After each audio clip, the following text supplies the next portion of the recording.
created Food Trucks of Greenville, Greenville Bourbon and Whiskey Society, and Backyard Barbecue Club. All of those during the height of the pandemic, because I created those as a way for people to stay connected. I thought maybe a few hundred people would join each one, but now we're at 13 to 14,000 on Food Trucks of Greenville.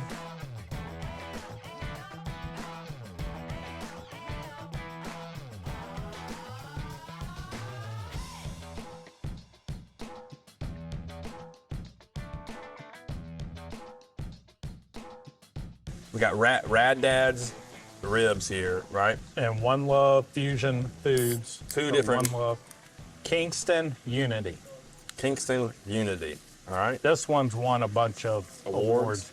It's got pineapple and stuff in it.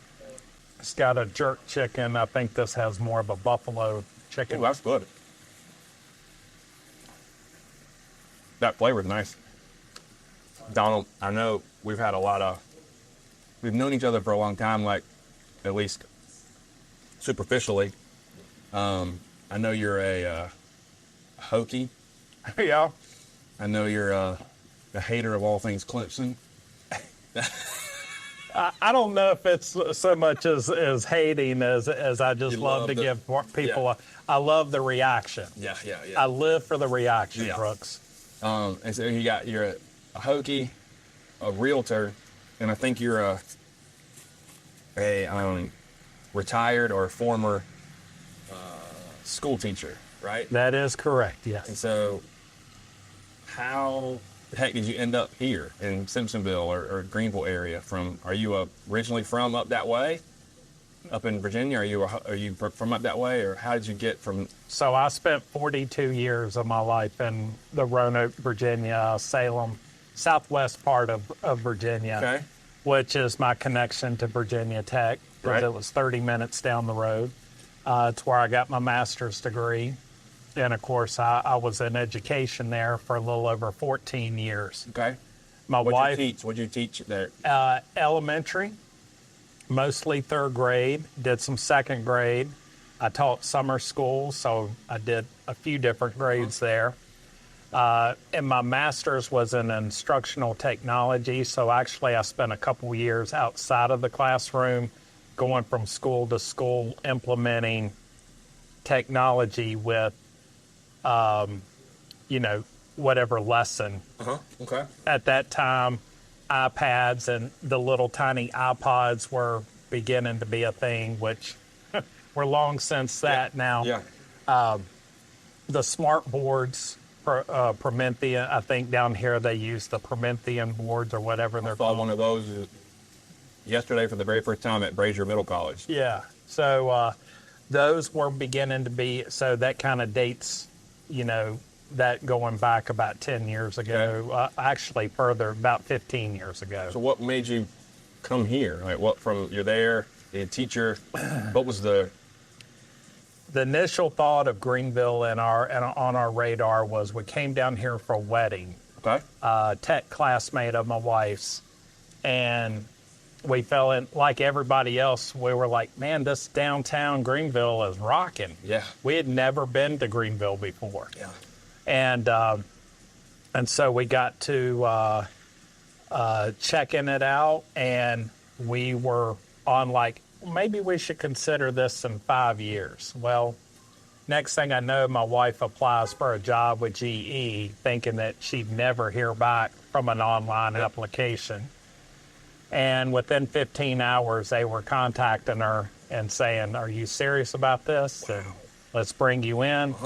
And then she was like, well, I can't say no. I mean, I can't turn down the interview, so let me explore it. Well, and at this point, I'm in my 15th year of teaching, first week of school. So I'm having to go into my principal and say, hey, I got some bad news. We got to figure out an exit plan for me, which was the end of that first grading period, which happened to be Halloween. Okay. That was in 2014. So real estate was something I was going to go into in the early 90s when I got an associate's degree. Never went there, ended up coaching year-round swimming, which led to education. Yeah. And so I took this 20-year gap Yep. to where, I was becoming a little disgruntled with education and the politics of it all. Yep. And so I was like, well, let's just rip off the Band-Aid and dive into real estate. Did you start doing that? When did y'all move? Did y'all move? Y'all move Halloween that year? November that year down here. And did you get a job down here? Did you start taking classes down here for real estate? I was at the White Institute within a week after moving here. Finished it up by Christmas time. Took my national and state exams, passed those just before the end of the year. And then I was at Keller Williams Greenville Upstate in early to mid-January of 2015. So you've only been here for 10 years, going on 10 years. Yeah. Wow. I would think the influence, the way that you are so plugged in with the community, with all of the things that you do with the food trucks and the Shriners and the networking events and all, I would have figured you'd been a realtor here, or at least from here, doing work for 15 or 20 years. Yeah.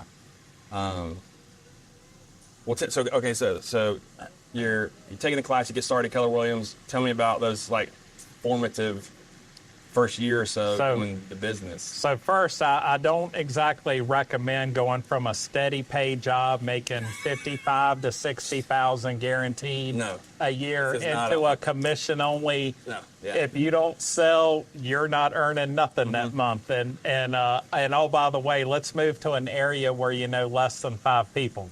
Right. So that's where networking. That's a good way to start a business, right? It's a good way to start a business. Yeah. So it's definitely not being studied at any universities or anything on how to do that. So the only way I could get connected was to start networking. I started doing business to business. I remember walking through downtown Simpsonville, which looks much different than it does now. Yeah. And meeting all the store owners. Did it in downtown Fountain Inn. Did it along Main Street in Greenville. It was just getting out and meeting people. I joined Business Builders, which you're a part of. Tom had that thing. Tom had that already going. You just joined that and started kind of just being a fly on the wall, I guess, initially, right? You and him both basically run that crap now. Yeah. That was the spring of 2015. And so got very connected with the local alumni group here for Virginia Tech. Oh, that's a good one, yeah. And so, and then just started going to different events. And of course, Shriners was a great connection because my daughter was going there for therapies and having to get equipment. And she took karate there for a while. How old is she? Turned 14 in February. Okay.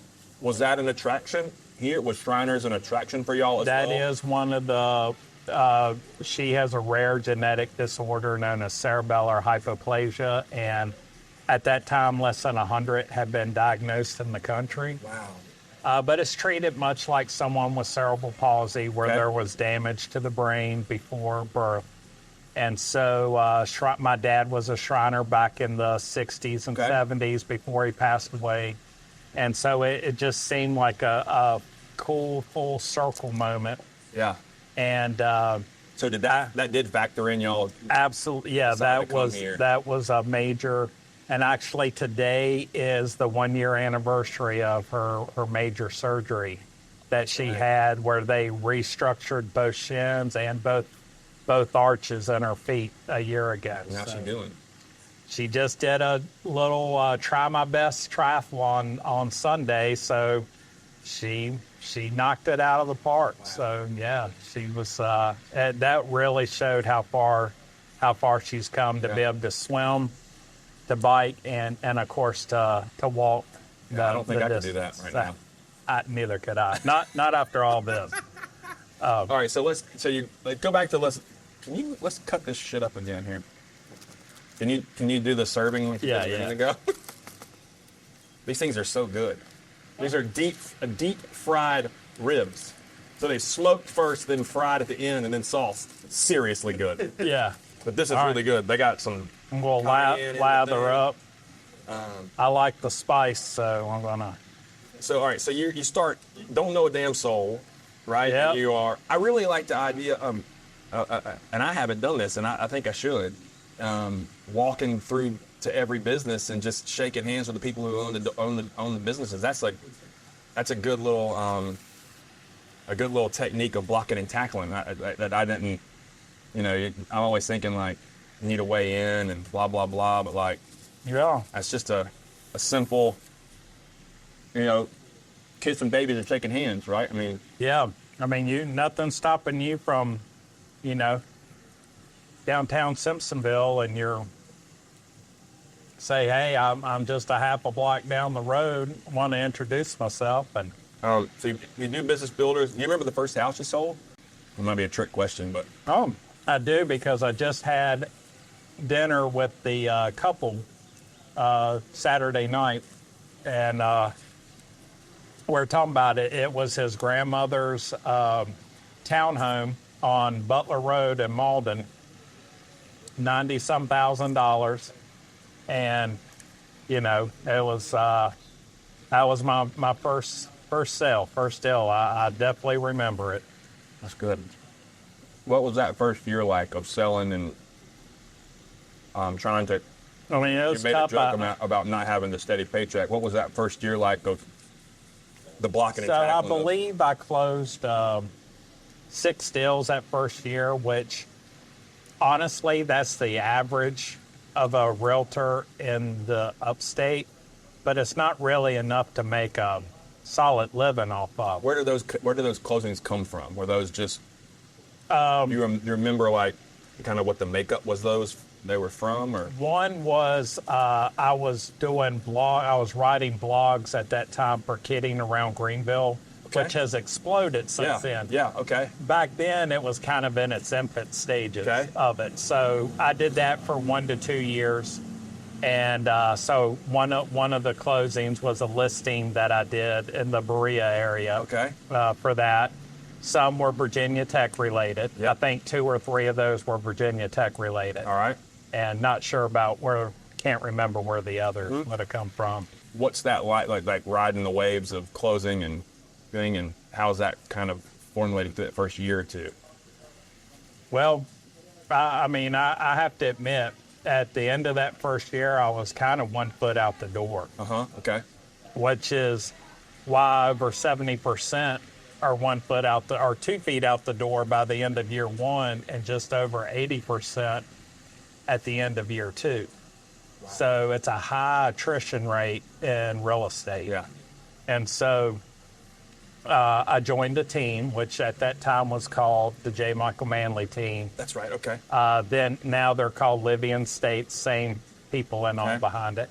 And, it helped to have a wife that was an engineer. Yeah. And so, she had the steady income. We had insurance from her work. Right. So after about that first year and a half, then, I got my feet under me. So and what made the transition from like this, the 1 foot out the door, like you said, this sucks, to, 18 months, 24 months after you start to like, okay, now I can do this. I think it's okay. Like, what made the more closings, more consistency, more of the team? Having systems in place, Okay. having that structure, having accountability. It was just repetition of Yep. all of those things. Did the J. Michael Manley team have processes for you to kind of follow? Oh yeah. You had to make so many. You had to make dials between these hours every day, set so many appointments. So, and of course, coaching. We got lots of coaching Yeah. to talk us That through. also provided the accountability side, Yes. right? Like, Yeah. I have a friend of mine that he was, out doing his cold calls, and he's supremely successful now. But at the time, I was like, how do you like? He was always out having fun. I was like, how do you do this? Like, how do you maintain the consistency of, knowing what to do? And he had this piece of paper, Yeah. Piece of paper had all these little like drawings on it, like little circles and squares and lines and stuff, and not many words. Yeah. And it was all about what you just said. Like, there's like these 10 circles. I have to dot them every day before I come home. And those were phone calls. Those were like cold calls of calling people, or he didn't call them cold calls, but they were like, hey, Brooks told me to call you that I do this and blah, blah, blah. And he had to do this, and he had to do so many of these things. And he did that. He said, I fill this sheet out every single day before I come meet you to go drinking or meet you to go bowling. Like, whenever we're about to go do, I finish this sheet. And you didn't have that before when it was just you, right? Yeah, exactly. So just having that, teaching me that, and I spent 7 years with them. So learned a lot, and eventually in February of 23, I broke off on my own and have been an independent agent, for the last year and a half almost. Does that mean like you're the broker in charge of that little space? No, you're just... No, I still with the same company, same building. I just am an independent agent there. Okay. Does that mean you get to keep more of the pie? Yes. There is a bigger pie, yes. People still get some of the pie, but there is a bigger piece of pie, yeah. Like in that second, third year, when do you think, all right, this is going to be better than just okay? Like when does that like kind of hit? I think at the end of the second year, a little bit into the third year, things were definitely rocking for me where I was making a better living than I was as a teacher. And, that's just continued to grow as my business. I could go out and pay for Zillow leads or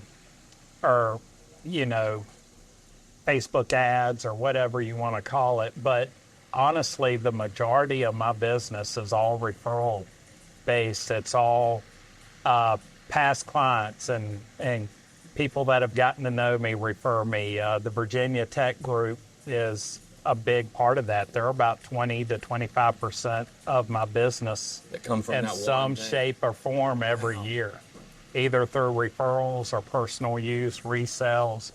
So my bourbon group that I'm doing, and now I've done several deals with people in that group, barbecue group that I run. That's right, because you run, tell me, like, all of the Facebook groups that you run. Tell me about Food Trucks of Greenville is the biggest.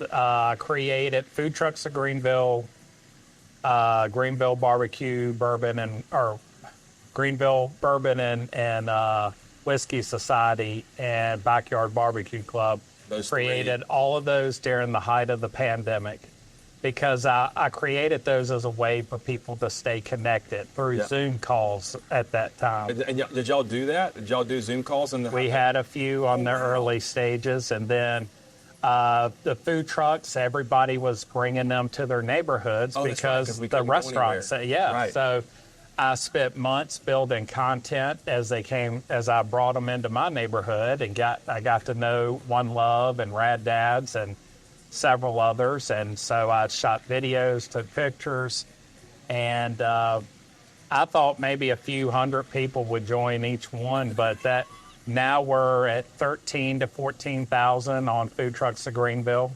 A lot of people use the place that we're here today, the Scuffletown Food Truck Park. That's part of the explosion of the food truck industry.